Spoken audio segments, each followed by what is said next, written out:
Let's discuss this further and cross live to journalist and political analyst Laith Marouf. Laith, thanks so much for joining us. You're joining us, of course, from Lebanon. Now, we just heard this story where Israel's Prime Minister has apparently spoken about voluntary migration of the people of Gaza to other countries. This is not something new, we know, but how voluntary could that be if their homeland is actually being destroyed?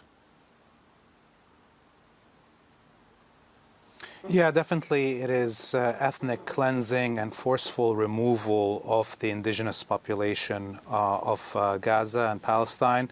So this is an added war crime and, as we see, a declaration of the intent to commit a war crime of ethnic cleansing and genocide.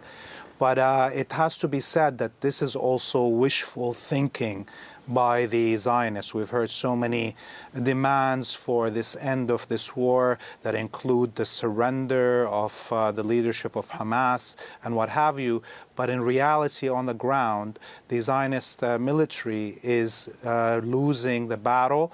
It has already lost 720 somewhat armored vehicles, almost a third of its armored vehicle caches that it has in its military, and it hasn't been able to achieve any of its political aims.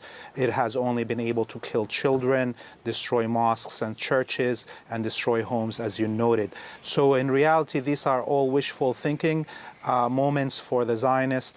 The Palestinians will not leave their land. They've learned from the 1948 expulsion and what that means, that they will never be able to return to their homes. They'd rather die in their homes as we see it right now happening in Gaza. Laith, you know, you make some great points there. Perhaps Israel, or there is a battle that's, or a story that's not been told.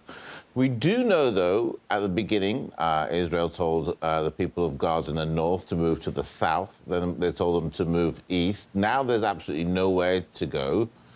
Are you serious in saying that they will die where they live and where they stand? They will not, if necessary, I don't know where they'd go. Perhaps Egypt wouldn't accept them, or would Lebanon accept them? We don't know. But unless this war stops, are you saying that they will just stand where they are and just die?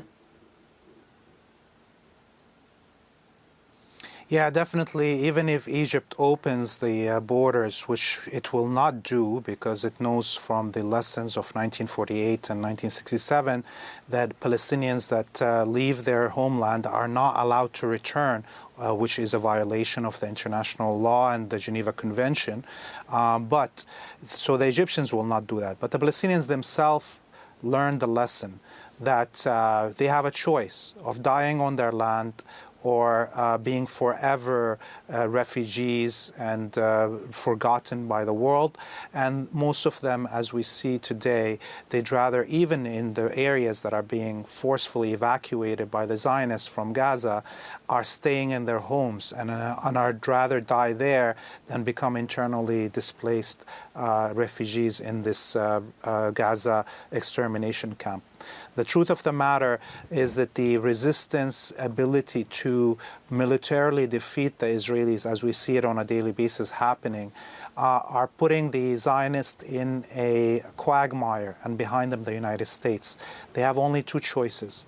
They either admit defeat and have a full, complete exchange of prisoners of wars, and that will mean an internal civil war in Israel and possibly in the United States, and or continue on to a zero-sum genocidal winner-takes-all situation. And every day we see the United States and Israel choosing the second choice. They do not want to admit defeat and have an exchange of prisoners of war.